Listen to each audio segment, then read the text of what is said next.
sur Canal Congo Télévision. Débutons ce journal avec cette mise au point du président de l'Assemblée nationale au sujet des opérations que mènent conjointement les troupes ougandaises et les FARDC à l'est de la RDC. Christophe Mbosso de préciser que c'est une recommandation de la Commission défense et sécurité de cette chambre du Parlement.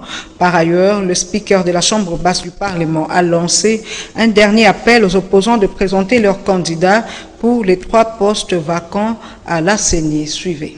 C'est en réponse à ceux qui reprochent au gouvernement de n'avoir pas demandé l'autorisation du Parlement avant l'arrivée des troupes ougandaises que mènent les opérations conjointes avec le FARDC contre les ADF que s'est exprimé le président de l'Assemblée nationale, Christophe Mbosso Kodia, de préciser c'est une recommandation de la Commission défense et sécurité. Depuis le 30 novembre 2021, les forces armées de la République démocratique du Congo bénéficient de la collaboration de l'armée ougandaise. Ceci d'ailleurs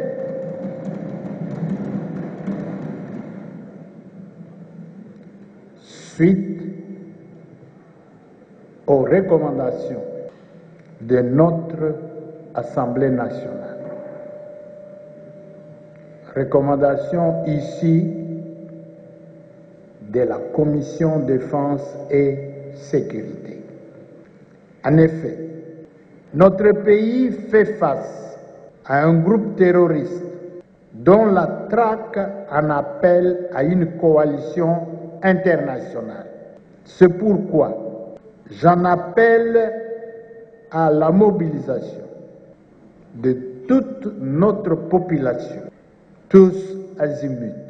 Je vous invite à soutenir nos forces armées et de défense qui, au moment où je fais cette communication, montent l'assaut sur le théâtre des opérations au Nord Kivu. Par ailleurs, au sujet des 3 postes vacants à la Commission électorale nationale indépendante, le speaker de la Chambre basse du Parlement de lancer un vibrant et dernier appel aux opposants de présenter leurs candidats. Pour ce faire, je lance un dernier et vibrant appel à nos compatriotes qui sont dans l'opposition de rejoindre ce train électoral. Dans la perspective, votre bureau va procéder à la publication d'un nouveau calendrier pour permettre à l'opposition de présenter ses candidatures aux 3 postes vacants. Honorables députés, chers collègues, le vœu de la paix est le meilleur que nous puissions formuler pour les temps qui viennent. Le groupe de 6 confessions religieuses prend acte des positions de la SANCO et de l'ECC de se retirer de la plateforme. Il désigne cependant Dodo Kamba comme nouveau président et Cheikh Abdallah comme vice-président. Autre détail avec Nadine Tchochi Gombo. Les 6 confessions religieuses disent avoir pris acte du retrait des églises catholiques et protestantes de la plateforme des confessions religieuses. L'option a été levée en marge de la session extraordinaire de leur plateforme organisée du mardi 30 novembre au jeudi 2 décembre 2021 pour examiner la situation de l'heure. Les chefs de 6 confessions religieuses ont dans la foulée désigné Dodo Kamba comme représentant de l'église de Réveil et Cheikh Abdallah Mangala, représentant de la communauté islamique, respectivement comme président et vice-président de la plateforme confession religieuse pour, disent-ils, redynamiser la plateforme et lui permettre de jouer son rôle dans ce contexte mouvementé du pays. De même, le siège de la plateforme est transféré du numéro 59 de l'avenue Mont-Virunga dans la commune de la Gombe vers la Villa 80 du quartier Joli Parc à Montfleury dans la commune de Ngaliema. Prorogation de l'état de siège au Sénat et sa promulgation par le chef de l'État en vue de mettre fin à la présence des groupes armés à l'est de la RDC. Témoin de l'événement, Eddy Kabea. Examen et adoption par les élus des élus de la proposition de loi portant transplantation des organes, des tissus et des cellules du corps humain. Initiée par le sénateur Prince Kaoumba, cette proposition de loi va donc combler un vide législatif constaté depuis toujours dans la loi sur la santé publique en République démocratique du Congo. Ensuite, s'en est suivi la prorogation pour la 13e fois de l'état de siège dans la partie est de la République démocratique du Congo pour arrêter l'activisme des forces armées qui s'est accru avec des tueries, des massacres ciblés et autres exactions. Pour les élus des élus, la finalité de l'État réside par l'élimination de l'ennemi intérieur, c'est-à-dire la maîtrise de tous les obstacles qui offusquent les réalisations et les bien-être de la population. Voilà pourquoi intervient cette prorogation. Et puis les élus nationaux vont auditionner le rapport de la Commission sociale et culturelle de l'Assemblée nationale sur la proposition de loi portant régime spécial de sécurité sociale des agents publics de l'État, une loi qui apporte plusieurs innovations, notamment la modernisation de la gestion de la sécurité sociale. Edi Kabea, une fois de plus, signe ce reportage. L'Assemblée nationale a jugé recevable les rapports des travaux d'examen de la proposition de loi portant régime spécial de sécurité sociale des agents publics de l'État. La présente loi constitue un mécanisme juridique de rétablissement de l'égalité des protections législatives des travailleurs. Elle introduit un régime nouveau, homogène, spécial et efficace de sécurité sociale en faveur des agents publics de l'État. Bénéficier après de longues années de travail dans les conditions aussi difficiles que nous connaissons maintenant, et qu'une fois admis à la retraite, qu'ils puissent quand même bénéficier de quelque chose. Pour cela, la loi prévoit les cotisations des assujettis et aussi l'intervention de l'État. Je suis intervenu lors du débat la fois passée pour évoquer le cas des chefs coutumiers, parce que les chefs coutumiers dans notre pays sont des agents publics de l'État au sens des codes de conduite des agents publics de l'État, parce qu'ils sont payés par l'État congolais. Et donc, il y a de ces chefs coutumiers, par le poids de l'âge, ils sont obligés d'abdiquer au bénéfice de l'aide des descendants qui figurent bien en bonne place avec une bonne moralité sur l'arbre généalogique de la chefferie ou pour le cas d'espèce. À ceux qui puissent bénéficier d'une sortie honorable. Il n'y a pas de crainte là, l'État va racheter, mais il y a aussi la Banque mondiale qui accepte de soutenir, d'accompagner aussi le gouvernement congolais dans cette grande. Son fondement constitutionnel est à retrouver dans les dispositions des articles 36, 122.14 et 202.36 de la Constitution du 18 février 2006. À cet effet, la présente loi vise à offrir aux agents publics de l'État une protection législative similaire à celle des travailleurs régis par les codes du travail, moderniser la gestion de la sécurité sociale des agents publics de l'État à travers la mise en place d'un régime contributif de sécurité sociale, normaliser la gestion de la sécurité sociale des agents publics de l'État en assurant une prise en charge égalitaire par un organisme public de gestion de la sécurité sociale. Autre temps, autre mœurs, le temps a évolué, nous devons unir nos forces pour combattre l'ennemi commun. Ces propos sont du député national Saint-Nicolas Irakan qui soutient la mutualisation entre les FARDC et l'armée ougandaise pour anéantir les ADF à l'est de la République démocratique du Congo. Ces propos sont recueillis par Nadine Tchotchi-Gombo et Bob Nzamba. La mutualisation entre les FARDC et l'armée ougandaise fait partie des recommandations de la Commission défense et sécurité. À l'endroit du gouvernement, a indiqué l'honorable Gratien de Saint-Nicolas Irakan, qui soutient les opérations conjointes FARDC-UPDF contre les ADF. Nous soutenons totalement ces opérations, que ce soit les élites du Nord Kivu, que ce soit les élites de l'Ituri. Nous soutenons à 100% ces opérations. Et ce n'est même pas nous seulement des deux provinces, parce que ces dossiers est passé par l'Assemblée nationale. Ça veut dire qu'il y a eu la Commission défense et sécurité qui a travaillé sur l'état de siège, 3 mois d'état de siège, et qui a donné ses résultats qui étaient mitigés et qui a adressé des recommandations au niveau de la plénière, et ces recommandations dont la mutualisation des forces a été votée par la majorité des députés nationaux qui sont de toutes les provinces du Congo. Donc avec ces mandats, ces pouvoirs que les députés représentent, nous osons croire que c'est tous les Congolais pratiquement qui ont voté pour cette opération de mutualisation. Et donc le rapport a été envoyé au gouvernement qui est en train de l'appliquer aujourd'hui. Et vous avez écouté certainement aujourd'hui le président de l'Assemblée nationale vient de faire une communication publique que l'Assemblée nationale est saisie effectivement de la présence de l'armée ougandaise en RDC, et c'est dans le cadre de mutualisation des opérations conjointes pour pouvoir bouter dehors, pour pouvoir anéantir les groupes armés qui sèment la désolation. Tout en reconnaissant les dégâts collatéraux causés par l'armée ougandaise sur le sol congolais autrefois, notamment à Kisangani, l'élu de l'Ituri, l'honorable Irakan, pense que les temps ont beaucoup changé. Les deux pays peuvent unir les forces pour anéantir l'ennemi commun. Je crois qu'il faut faire la part des choses parce que tout simplement... c'est vrai que l'Ouganda s'est battu avec le Rwanda sur la terre congolaise, précisément à Kisangani, et il y a eu des dégâts collatéraux, dont des victimes qui sont là jusqu'aujourd'hui, qui doivent être indemnisées, mais aussi des maisons qui ont été détruites. Ça, on n'en disconvient pas. Mais il faut aller plus loin, parce qu'aujourd'hui, l'Ouganda doit payer, ça reste à sa place. Mais allons plus loin pour comprendre pourquoi ça s'est passé. Mais en fait, c'est parce qu'il y avait rivalité entre deux groupes rebelles, dont le RCD Goma. Je pense que le président, c'était Zaïdi Goma, paix à son âme.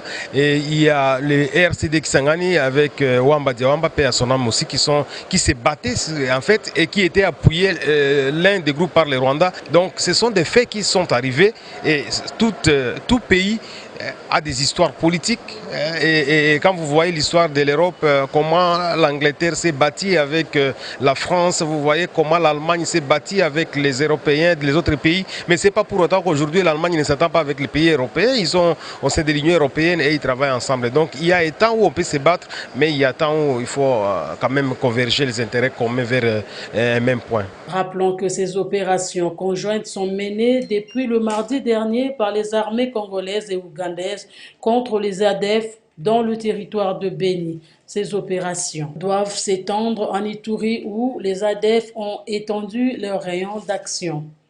Organisé sous le leadership du directeur général intérimaire de l'OGEFREM, Olivier Manzila Moutala, les assises de la deuxième session du comité directeur de l'Union des conseils des chargeurs africains se sont clôturées ce jeudi 2 décembre à Sultani Hotel, dans la commune de Lagombe. Jean-Romance Mokolo et Dedi Mujinga nous en parlent.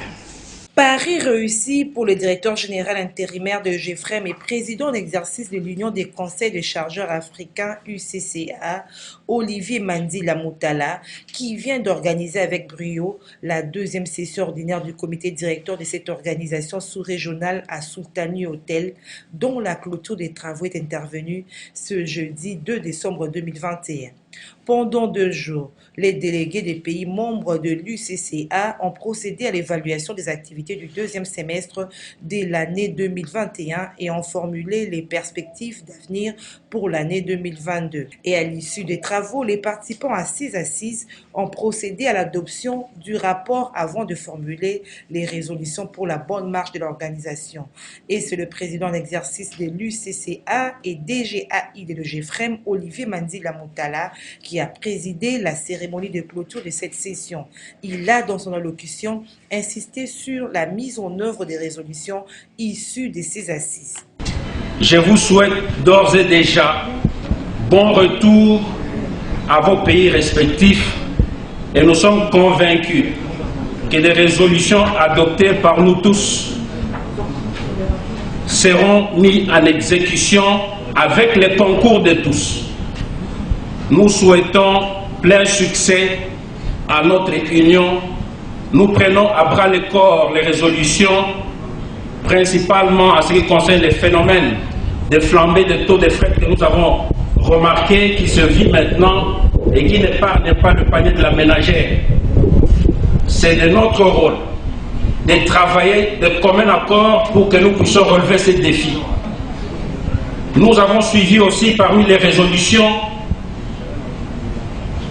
la possibilité, les devoirs que nous avons à nous manifester de telle sorte que dans nos pays respectifs, les conseils des chargeurs soient remarqués à travers les œuvres de facilitation qu'ils apportent auprès des chargeurs, mais aussi son impact sur les consommateurs finaux, c'est-à-dire les gens qui doivent finalement dépenser, et ceci en fin de compte nous permet de passer à une économie qui soit plus concurrentielle. Il faut rappeler que c'est pour la deuxième fois en l'espace de 6 mois que la capitale de la RDC abrite les assises de l'UCCA. Cela à la grande satisfaction des participants qui ont apprécié le sens d'organisation du DG Olivier Mandila, président en exercice de l'UCCA.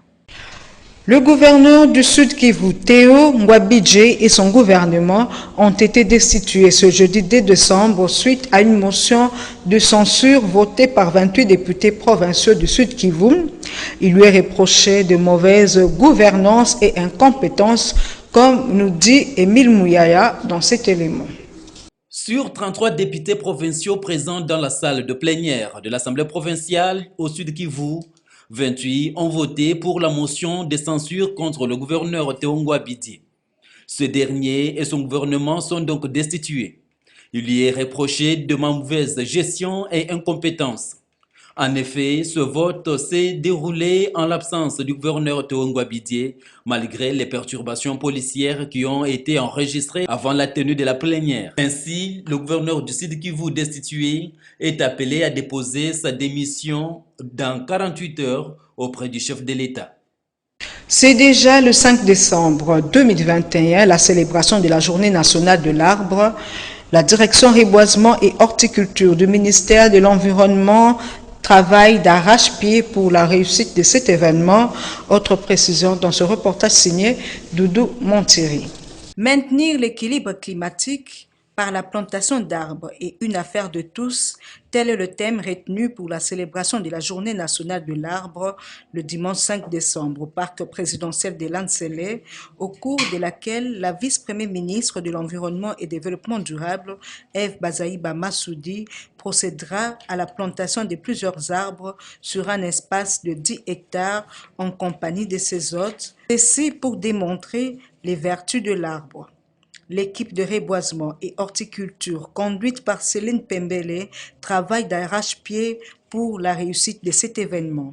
Patou Moché, ingénieur de reboisement et horticulture, explique.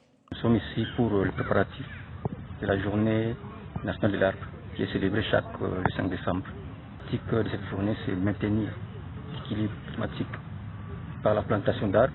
C'est une affaire de tous. En fait, sur le plan pratique, là, nous sommes déjà dans le site préparé. En fait, il y aura une célébration, des échanges entre autorités, des districts et des marques. Et après, nous irons de l'autre côté pour la plantation d'arbres. Motif de satisfaction pour la mission accomplie du côté de Albert Mafoto, directeur de l'Institut congolais pour la conservation de la nature, ICCN. Ici, nous sommes dans notre site. Sur le site, c'est moi qui reçois le ministère de l'Environnement ici. C'est parce que le ministère nous sommes l'Institut congolais pour la conservation de la nature et elle est dépendante du ministère de l'Environnement. C'est la branche technique même du ministère de l'Environnement. Sans l'arbre, le ministère n'existerait pas. Sans l'arbre, l'Institut congolais pour la conservation de la nature va s'amoindrir. C'est parce que beaucoup de gens ne voient que les animaux dans des parcs potentiels, que ce soit l'arbre, que ce soit les animaux, que ce soit quoi. Donc, il est conditionné à l'existence tout d'abord de l'arbre. La protection de l'arbre, elle est primordiale, elle est prédominante. Autre chose, le ministre de la Santé publique, Hygiène et Prévention, Dr Jean-Jacques Mbungani, échange avec son homologue de la région de Bruxelles, Pascal Smet, sur la possibilité des jumelages des hôpitaux congolais et belges. Reportage Maxime Macabou. Dans la série de ces rencontres organisées mercredi 1er décembre 2021 à Bruxelles, le ministre de la Santé publique, Hygiène et Prévention de la République démocratique du Congo, Dr Jean-Jacques Mbongani, a rencontré son homologue Pascal Smith, ministre de l'Urbanisme, Patrimoine, Relations internationales, Commerce extérieur, de lutte contre l'incendie et l'aide médicale urgente du gouvernement de la région de Bruxelles. Les deux personnalités sont tombées d'accord sur la nécessité de mener un certain nombre de projets dont l'exécution pourra voir le jour très rapidement pour l'intérêt de deux pays. La question de jumelage entre les hôpitaux des quelques communes de la région de Bruxelles, capitale d'une part, et des hôpitaux de certaines villes de l'autre part, sera bientôt effective. Venu visiter, vous savez, Bruxelles a une collaboration étroite avec Kinshasa. En mars l'année prochaine, on va visiter. Maintenant, on va regarder comment on peut organiser une collaboration structurelle entre les hôpitaux bruxellois et les hôpitaux de Kinshasa, mais aussi comment on peut encore donner une dotation supplémentaire au Congo, en particulier Kinshasa, pour aider dans toute la crise de pandémie. C'est jeudi, dès décembre 2021, le ministre de la Santé, Jean-Jacques Mbongani, poursuit ses contacts avec d'autres dirigeants belges. Il envisage également de rencontrer la diaspora congolaise du secteur médical en vue de la sensibiliser à s'impliquer et à soutenir les efforts qui fournit par le gouvernement en matière de santé pour l'intérêt général de la population. Séance de travail ce jeudi 2 décembre entre la ministre d'État de la Justice et garde de Sceaux avec une équipe d'experts internationaux concernant la situation au Kasaï. Reportage. La ministre d'État, ministre de la Justice et garde de Sceaux, Rose Mutombo, a eu une séance de travail avec une équipe d'experts internationaux concernant la situation au Kasaï en RDC sur la justice transitionnelle. Sortir de la séance de travail, la délégation qui a été conduite par son président, Bakre Willy Ndiaye, a déclaré qu'à sa réunion du mois d'octobre 2021 et à la demande de la RDC, cette équipe d'experts qui auparavant s'occupait de la situation au Kasaï a vu son mandat élargi à l'ensemble de la situation en RDC. Et je suis venu ici avec ma collègue Madame la professeure Marie-Thérèse Keita-Bokou pour en quelque sorte la première mission dans le cadre de ce mandat élargi. Et cette audience que nous a accordée Madame la ministre d'État, ministre de la Justice, garde des Sceaux, est la première rencontre officielle que nous faisons avec le gouvernement congolais dans le cadre de cette mission. C'est élargi à l'ensemble du pays, mais très précisément sur deux questions. La question de l'impunité, puisqu'il y a eu 16 cas qui ont été retenus après la crise du Kamina Sapou pour faire l'objet de poursuites par la justice militaire en raison de la gravité et du caractère symbolique des crimes qui ont été commis. Et de l'autre côté, l'autre aspect du mandat, c'est assister la République démocratique du Congo dans l'effort de mettre en œuvre la priorité accordée par le chef de l'État congolais, le président Tshisekedi, à la question de justice de transition et de réconciliation. Et cette audience que la ministre d'État, ministre de la Justice, leur a accordée s'inscrit dans le cadre de cette mission. La justice transitionnelle, c'est vraiment ouvrir l'avenir en enterrant convenablement le passé. Pour sa part, la ministre d'État de la Justice a souhaité qu'il y ait une coordination dans l'harmonisation des activités à mener avec les partenaires. Il revient au gouvernement de donner le go pour que les partenaires de la RDC viennent en appui. Clôture de l'atelier de validation de la nouvelle stratégie nationale de lutte contre la corruption 2022-2026. Le vice-ministre de la Justice, Amato Bayuba-Siré, qui a procédé à la clôture de ces assises de 3 jours, a félicité les participants qui ont produit un instrument impératif des initiatives de bonne gouvernance. Regardez. Le vice-ministre de la Justice, Amato Bayuba-Siré, a procédé à la clôture du forum de validation de la nouvelle stratégie nationale de lutte contre la corruption 2022-2026 organisée par l'Agence pour la prévention et la lutte contre la corruption APLC à Kinshasa. Au cours de ces 3 jours d'atelier, les participants ont produit un instrument impératif des initiatives de bonne gouvernance. Selon le vice-ministre de la Justice, l'ampleur de la corruption en RDC constitue un obstacle obstacle de taille en ce sens qu'elle fragilise davantage l'économie et sape tous les efforts entrepris par le gouvernement allant dans le sens de la bonne gouvernance. La République démocratique du Congo s'était déjà dotée d'une stratégie nationale de lutte contre la corruption en 2020, élaborée à l'issue des recommandations de 450 experts de tous les horizons, institutions publiques, secteur privé, société civile y compris. Cependant, les écueils qui ont émaillé la sphère politique de l'époque se sont constitués un obstacle de taille à l'endossement et à la matérialisation de cette stratégie. Comme vous le savez si bien, l'ampleur de la corruption en RDC constitue un obstacle de taille en ce sens qu'elle fragilise davantage notre économie et sape tous les efforts entrepris par le gouvernement de la République allant dans le sens de la bonne gouvernance. Le coordonnateur de l'APLC Thierry Mboulamoko a déclaré que cette nouvelle stratégie est la mise à jour de l'ancienne stratégie nationale élaborée en 2010 sous la conduite de l'Observatoire de surveillance de corruption et de l'éthique professionnelle. Les ravages que cause le cancer de la corruption dans l'économie de notre cher et beau pays exigent de nous, acteurs de lutte contre la corruption, de penser et de mettre en place des mécanismes très efficaces pour juguler ce fléau. Ainsi, en mesurant l'ampleur de la charge qui lui incombe à travers les missions qui lui sont dévolues par l'ordonnance la créant, l'Agence de prévention et de lutte contre la corruption, l'APLC, en sa qualité de coordonnatrice des structures de lutte contre la corruption en République démocratique du Congo, a décidé de jouer sa partition dans l'atteinte du bien-être social à travers la mise en œuvre d'une nouvelle stratégie nationale susceptible d'amorcer un électrochoc dans la traque des corrupteurs et des corrompus. C'est par ici que nous mettons un point final à cette édition du journal sur Canal Congo Télévision. Merci à tous de l'avoir suivi. Au revoir.